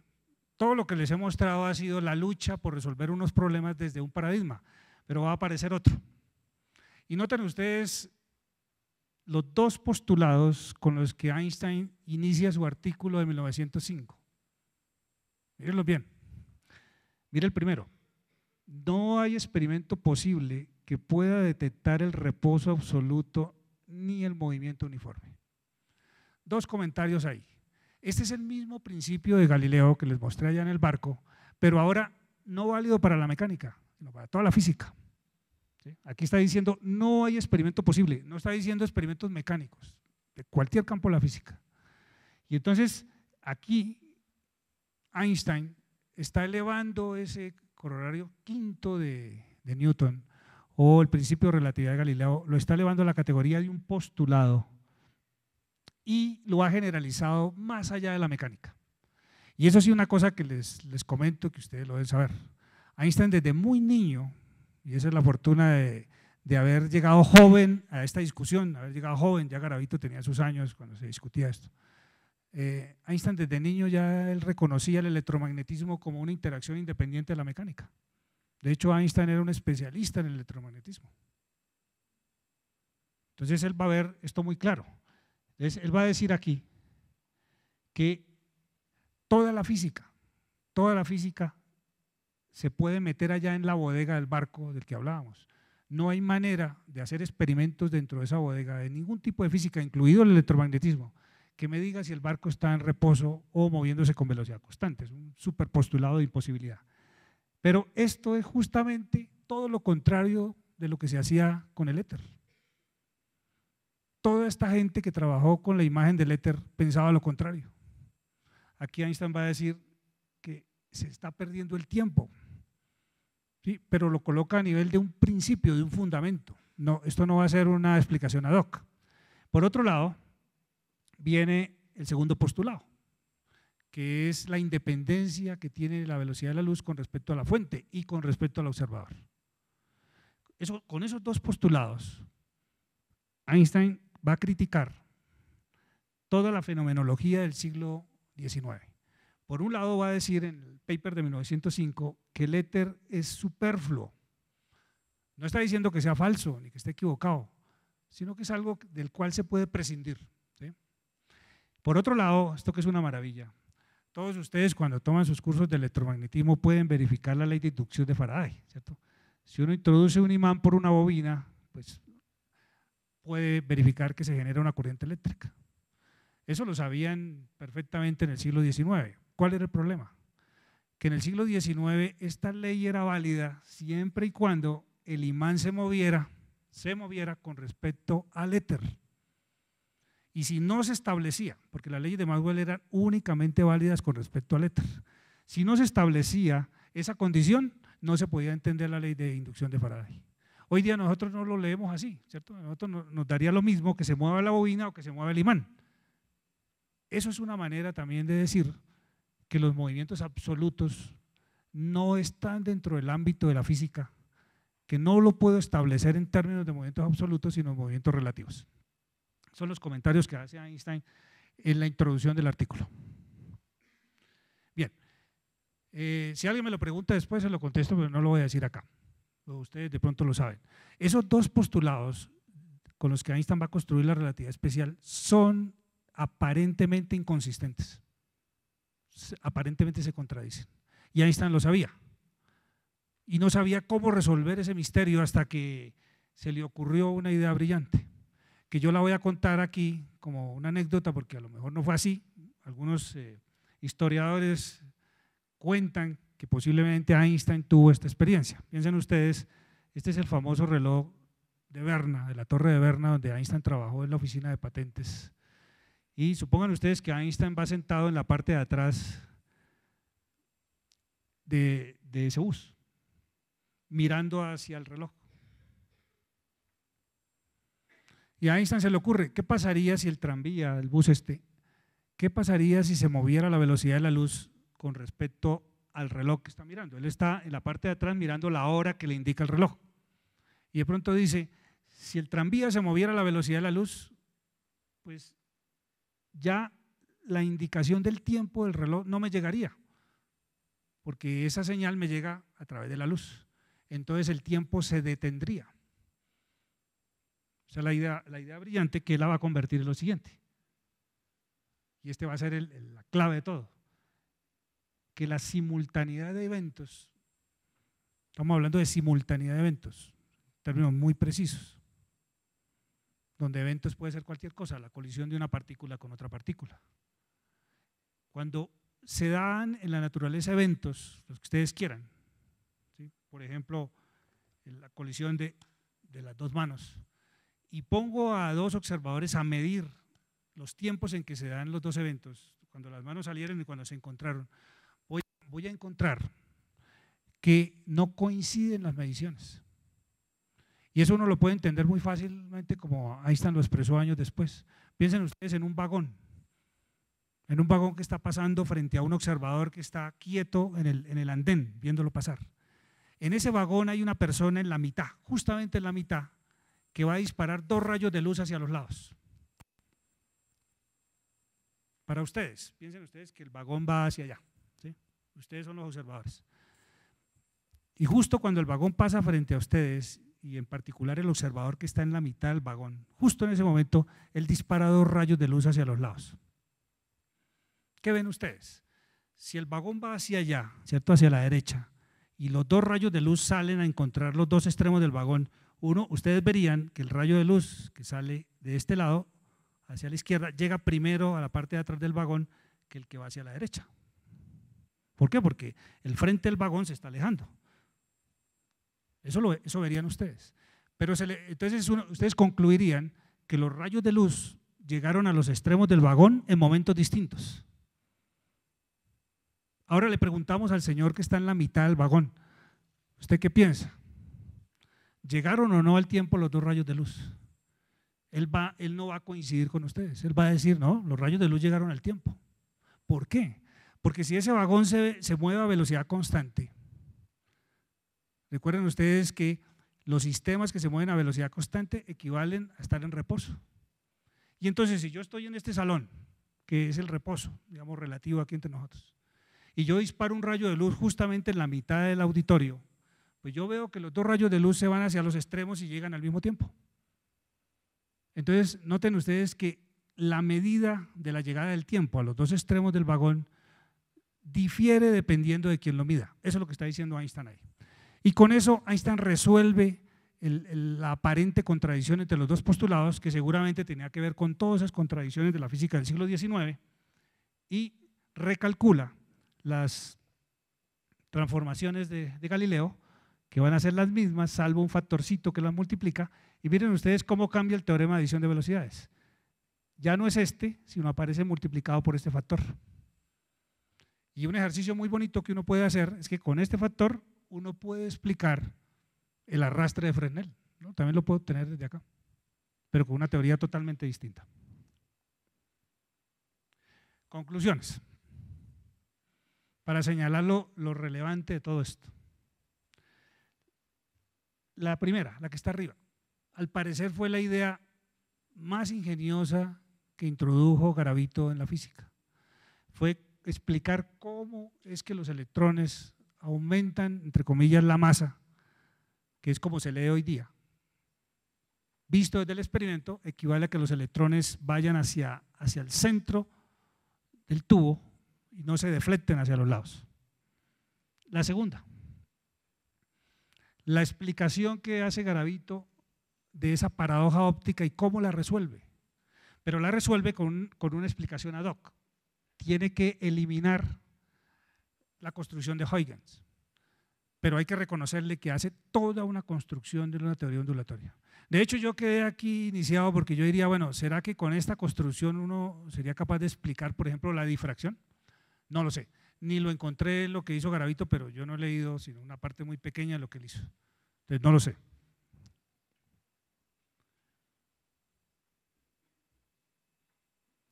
Y lo que se sabe hoy día ya, desde la historia, dos situaciones que se dieron. El advenimiento de la teoría de Maxwell del electromagnetismo y la aparición de la teoría de la relatividad, juntas, generaron una manera distinta de explicar los fenómenos que estaba mencionándoles hace un rato. Y entonces la comunidad de investigadores en física va a cambiar, el paradigma newtoniano lo va a cambiar por este. Pero cuando digo cambiar, ténganse en cuenta a qué me estoy refiriendo. Yo les dije hace un rato que la física de Newton es una catedral. Y es una catedral en todo el sentido de la palabra. Einstein, después de que termina su relatividad especial, unos años después, que la tiene ya completa, va a decir, miren, yo lo único que le cambié a la física de Newton fueron dos nociones. Cómo se miden los intervalos espaciales y cómo se miden los intervalos temporales, nada más. Y eso es lo que hoy día nosotros vemos. Realmente la relatividad solo la usamos para situaciones extremas. Para la mayoría de los eventos físicos ahí está Newton. Sigue siendo válido. Y esto último, que lo dejo a manera de, digamos, de propuesta de discusión. Garavito en el contexto colombiano, porque lamentablemente Garavito no publicó esto en las revistas europeas, hubiera sido bueno, por ejemplo, esa teoría del electrón, yo creo que hubiera tenido algún eco si lo hubiera publicado en otro lado. En el contexto colombiano hizo lo que hicieron muchísimos físicos en otras partes, como el mismo Lorentz, ayudaron a construir el otro paradigma, porque es que ese parto no se da de manera natural. Para que una comunidad de investigadores cambie de paradigma, se necesita que haya dos bandos, tiene que haber unos en la resistencia y otros tratando de llevar las nuevas ideas, se necesitan los dos, porque uno tiene que llevar el paradigma a sus extremos, para decir, no, me están ofreciendo algo que me explica las cosas de una manera más sencilla. Aquí la palabra verdad habría que excluirla de esta discusión. Vamos a estar diciendo que Einstein explicó las cosas de verdad y entonces la otra explicación no. No, tenemos unas explicaciones para otras preguntas y quizá más sencillas, quizá expliquen más cosas, ¿sí? Todo eso es cierto. Algunas de las referencias que usé para hacer la charla, que como les digo, para mí resultó un verdadero placer, porque una de mis fascinaciones es el estudio de la teoría de la relatividad, y haber visto este enfoque de Garavito me pareció algo extraordinario. Y pues espero haberles comunicado algo de esa emoción que me acompañó estos días que estuve preparando la charla. Gracias.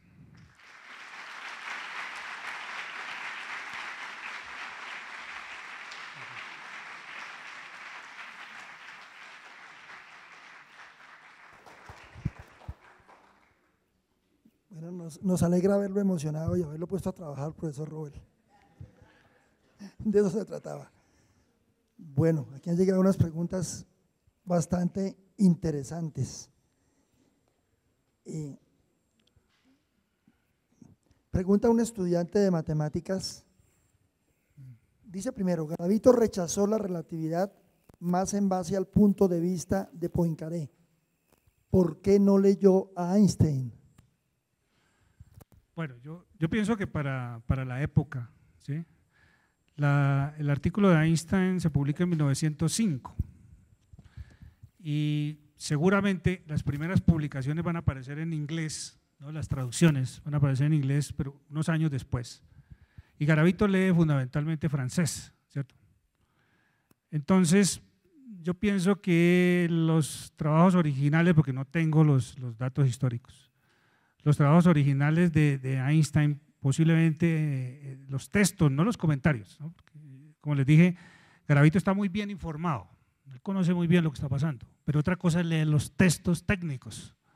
Y lo único técnico que yo he encontrado, por las referencias que él mismo, porque ese es otro problema que uno encuentra con Garavito, y no es solamente Garavito, también me di cuenta que otros físicos de la época aquí en Colombia no mencionan las referencias, ¿sí? No se sabe de dónde sacan las cosas.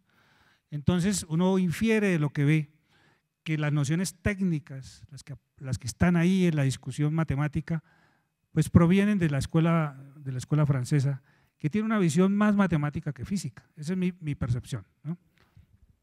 Yo quisiera complementar aquí en un documento que me obsequió Regino Martínez Chavans, que es, pues es un historiador de la física. Se llama Formación y Desarrollo de la Cultura Científica en Colombia, la física de 1880 a 1940. Dice en su documento Martínez Chavans, el primer artículo de divulgación relativista propiamente dicho llegó al país en 1922, ya había muerto Garavito. Se trata de una traducción en 4 páginas de un artículo en francés sobre la física moderna. En él no se habla de la teoría de los cuantos, en cambio sí se insiste mucho en la nueva teoría relativista de la gravitación de Einstein, destinada a reemplazar la vieja teoría de Newton. El autor, que es Moreau, declara que frente a esta novedad, comillas, vemos derribarse todo un edificio. Sospecho que es su catedral. Luego se refiere a la anomalía del perihelio de Mercurio y a la observación de la desviación de los rayos estelares que pasan cerca del Sol como hechos inexplicables newtonianamente. El artículo concluye saludando el triunfo de las ideas de Maxwell y de la unidad de la física. Bueno, un comentario que vale la pena ahí. Fíjense que yo en ningún momento mencioné la relatividad general, ¿sí? Ni Garavito la abordó en ningún momento. Es posible que, y uno encuentra comentarios, pero puramente de carácter general. Toda la discusión que yo les he presentado a ustedes es en el marco de la relatividad especial. La relatividad general va a aparecer en 1915. Y eso que menciona el profesor Martínez hace referencia ya a la presencia de la relatividad general, que esa sí va a ser catastrófica, porque esa sí va a cambiar muchas cosas de fondo, que incluso hoy día todavía no sabemos si sean ciertas, ¿sí? Entonces, vale la pena distinguirlas, porque en todo el discurso de Garavito no está presente la relatividad general. Bien, otro estudiante de matemáticas, creo que ya lo respondió, pero no sé si él se habrá sentido satisfecho. ¿Podría explicarnos por qué los dos postulados de Einstein son aparentemente contradictorios? Sí, bueno, recuerden que el primero, para simplificar, es el principio de relatividad, ¿sí? Que dicho en términos del postulado de imposibilidad, lo que nos dice es que no hay manera de hacer un experimento que me determine si el laboratorio se mueve o no con velocidad constante. Más técnicamente eso equivale a decir que las leyes de la física son las mismas en todos los laboratorios que se muevan con movimiento uniforme, más riguroso. Quiere decir eso mismo, estoy diciendo. La razón por la cual yo no puedo distinguir haciendo experimentos entre un escenario y el otro es porque las leyes de la física son las mismas en ambos escenarios. Ese es el primer postulado. Y el segundo es una consecuencia de las ecuaciones de Maxwell. Uno lo puede leer de muchas maneras, la invariancia, la velocidad de la luz se puede traer desde la óptica, digamos desde escenarios puramente experimentales, o si no desde los fundamentos de las ecuaciones de Maxwell. Entonces, el segundo postulado hace referencia a leyes particulares y el primero se refiere a la invariancia de las leyes. Entonces, ¿cuándo se da la contradicción? Piensen ustedes en dos observadores. Nuevamente, ustedes que están allá en reposo con respecto a este salón y piensen en otro observador que pasa moviéndose sobre una plataforma a velocidad constante aquí en este escenario. Ese observador que se desplaza sobre la plataforma lanza un rayo de luz. Y él está en todo el derecho de aplicar el segundo postulado. Él dice, mire, ese rayo de luz se desplaza con velocidad c. Aplica el segundo postulado. Pero ustedes que están allá van a aplicar el primero. Y el primero les dice que las leyes de la física no dependen ni del escenario donde ustedes están ni de este otro escenario, debe ser igual en ambos casos. Entonces, ustedes le aplican las leyes de la física que tienen a su mano. ¿Cuáles son esas leyes antes de que Einstein construyera las transformaciones de Lorentz? Son las transformaciones de Galileo. Y las transformaciones de Galileo dan origen al teorema de adición de velocidades. Entonces, ustedes a ese rayo de luz le aplican el teorema de adición de velocidades. Entonces, ¿qué va a pasar? Tienen que sumarle a la velocidad de la luz la velocidad de la plataforma. Y entonces van a tener una contradicción. Para ustedes les va a dar una velocidad mayor que la velocidad de la luz, y para el que está en la plataforma, la velocidad de la luz se va a mover simplemente con su valor. Esa es la contradicción. Es poner los dos principios uno en contra del otro. ¿Cómo lo resolvió Einstein? Cambiando las transformaciones de Galileo por las de Lorentz, pero eso no era un cambio matemático simplemente. Tuvo que cambiar la noción de cómo se mide espacio y el tiempo para poder construir unas nuevas transformaciones, cambiar el teorema de adición de velocidades, y con el nuevo teorema de adición de velocidades, ¿sí?, con este teorema ya no hay paradoja. Porque cuando ustedes ya no van a aplicar esta formulita, van a aplicarla completa. Y entonces, si ustedes reemplazan este omega por c, hagan el ejercicio, se van a dar cuenta que la velocidad W, o sea, la que mide el observador en el piso, o sea, a ustedes les va a dar también c, y coincide con la velocidad que mide el que está en la plataforma. Entonces, se resuelve la paradoja, ¿sí? Bien, un estudiante de estadística nos trae el modelo de la adición de preguntas. Son como 5. Primera parte, ¿existe hoy en día una crisis en el paradigma actual de la física? Si es así, ¿cuál es? ¿Cómo se siente usted? ¿Existe relación entre el colisionador de hadrones y el experimento de la luz en el campo de electricidad y magnetismo que veía Garavito? Bueno, sí, yo sí pienso que estamos en una situación parecida a la final del siglo XIX. La relatividad general, que es uno de los cimientos de la cosmología, todavía no ha pasado todas las pruebas. De hecho, la prueba fundamental, que era lo que perseguía Einstein, darle el carácter de campo a la propagación de la interacción gravitacional, esa depende de que aparezcan en los laboratorios las ondas gravitacionales, que hasta la fecha nadie ha visto, ¿sí? Con esa teoría cosmológica se pretende entender el universo. Y entonces hay una serie de observaciones raras, como que el universo parece estarse acelerando. ¿Y uno cómo concluye eso? Eso no se concluye solo con la observación, hay que usar la relatividad general. Pero si la relatividad general tiene fisuras, quizá las explicaciones a las que se ha llegado hoy día, como introducir la energía oscura para poder explicar esas aceleraciones raras, quizá se debe a que hay algo en la relatividad general que no está bien. Y estaríamos en presencia de un nuevo paradigma. Eso es clarísimo. Yo pienso que sí. ¿Cómo me siento yo? Pues bien, porque ese es un escenario fascinante, trabajar con cosas paradójicas. De hecho, si ustedes oyeron lo que yo hago, pues yo hago cosas raras. Yo trabajo con agujeros negros cuánticos, que esos sí son raros, ¿sí? Ahí sí hay cosas raras. Y la última es con el experimento de hadrones. Sí, su relación con el experimento de la luz en el campo de electricidad y magnetismo que veía Garavito y el experimento del colisionador de hadrones. Uy, bueno, ese sí, difícil contestar esa pregunta porque, repito, para Garavito solo había una interacción, ¿sí? La interacción gravitacional. Todo lo demás se podía reducir de alguna manera a ese tipo de interacciones. Entonces, en un colisionador de hadrones no solamente están los campos electromagnéticos, sino están las fuerzas débiles y las fuertes.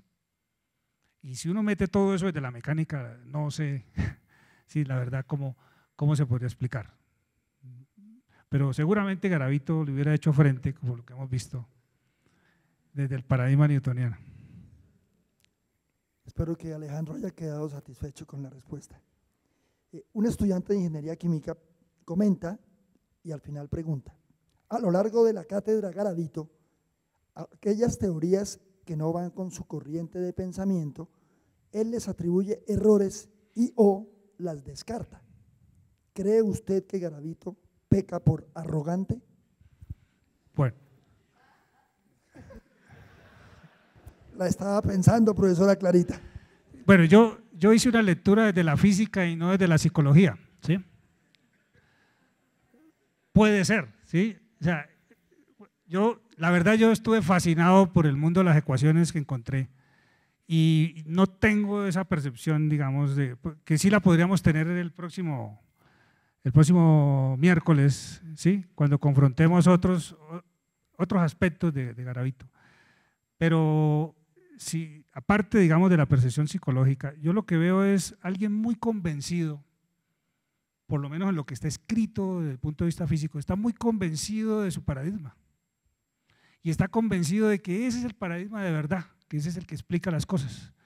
Cuando aparece algo, como efectivamente apareció en el siglo XIX, que a todas luces era contradictorio, pues no queda otra salida.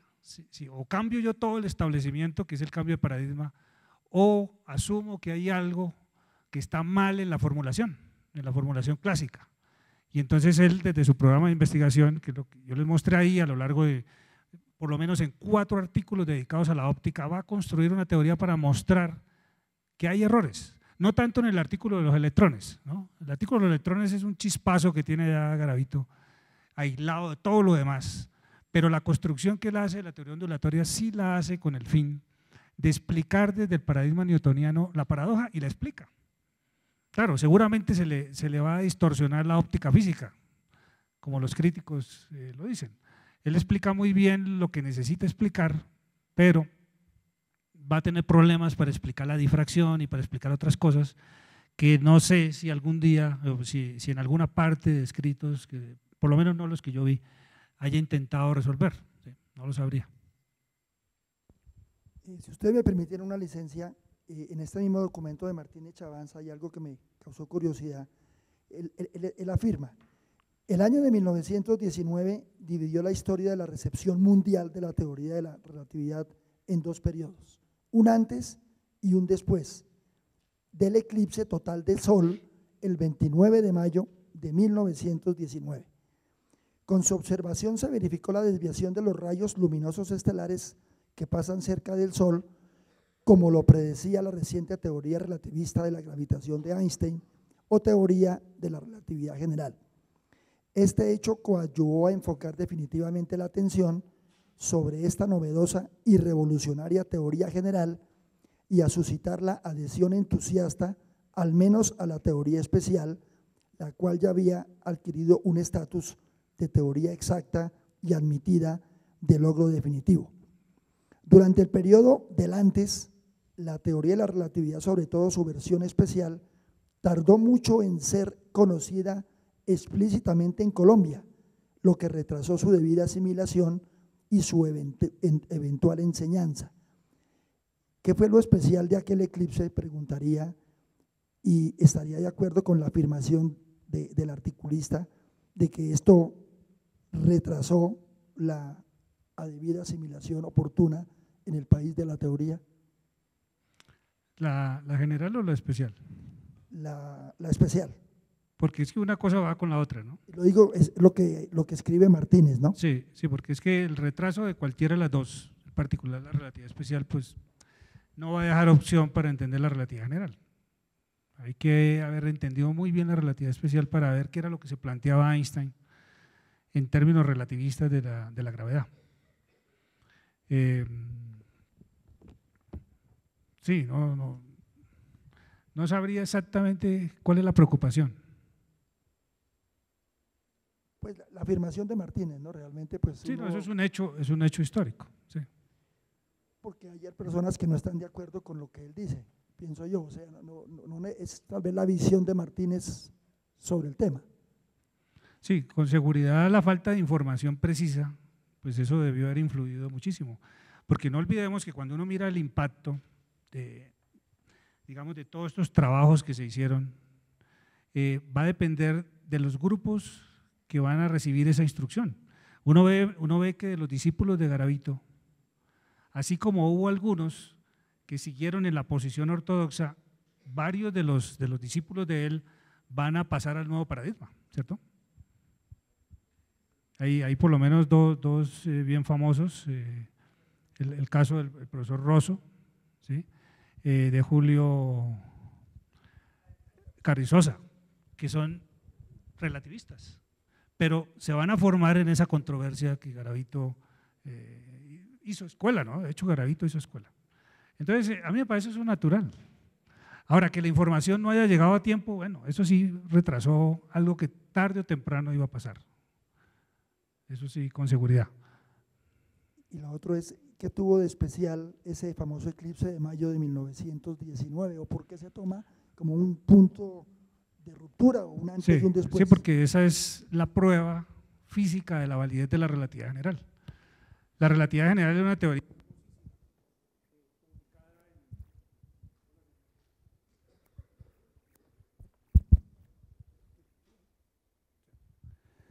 La relatividad general se publicó en un comienzo en revistas de matemáticas,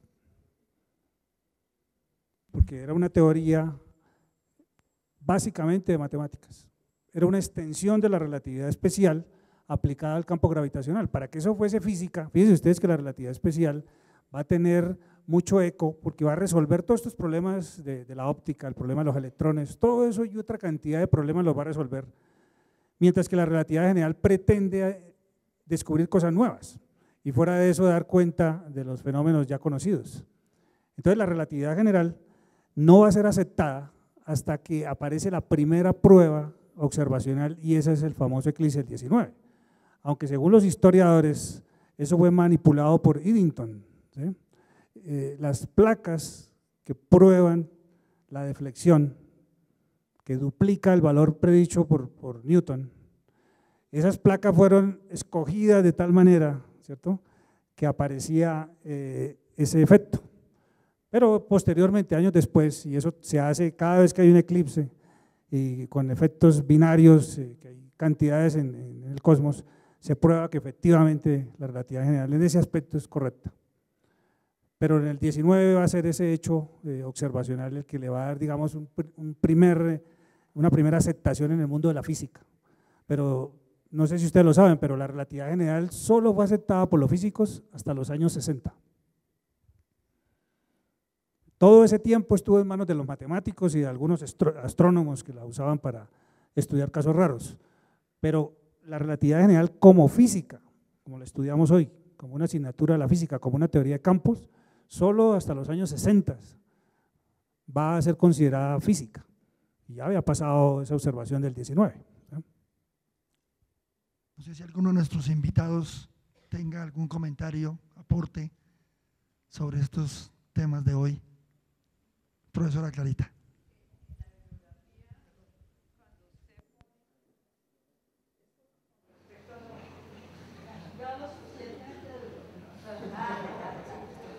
En la bibliografía usted pone al final, no, de los trabajos de Garavito, no está.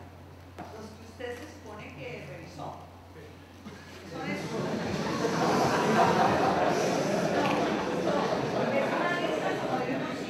Sí, sí, que están acá. No, es que aquí escogí, algunos que considero significativos. Los que tienen que ver con la óptica, Sí. especialmente con la dinámica de los electrones. Sí. ¿No? ¿De acuerdo? La dinámica que es Bueno, ¿está ahí? ahí usted pone al final bancarrota de la ciencia. Que es una Pero de ese no habló. Y ahí es donde están las críticas fuertes de Garavito a las nuevas teorías, que es lo que nos hace pensar algunos. Yo escogí un párrafo donde él habla de los sabios. No, sí, yo lo escogí de ahí, justamente de ese artículo. Un párrafo donde él dice que esos sabios están equivocados. ¿Sí? No es cierto, o sea, Garavito tiene esa actitud arrogante si uno lo lee en esos términos. Mi paradigma es el correcto y el resto de sabios están equivocados. Pero como quise hoy transmitir lo que encontré en el mundo de las ecuaciones, una habilidad que quisiéramos tener muchos físicos teóricos.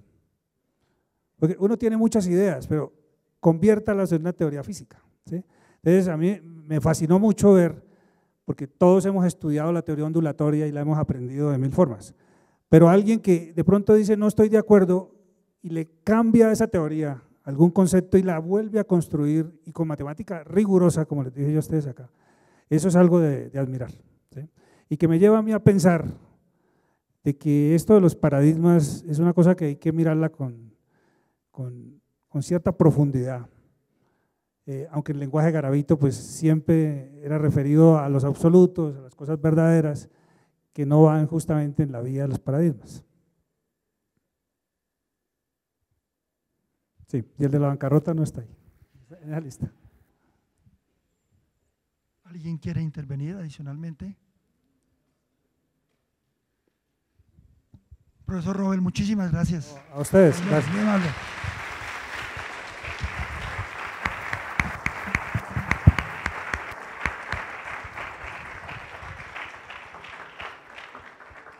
Ya saben, de hoy en 8, prepárense para las 3 horas. Gracias.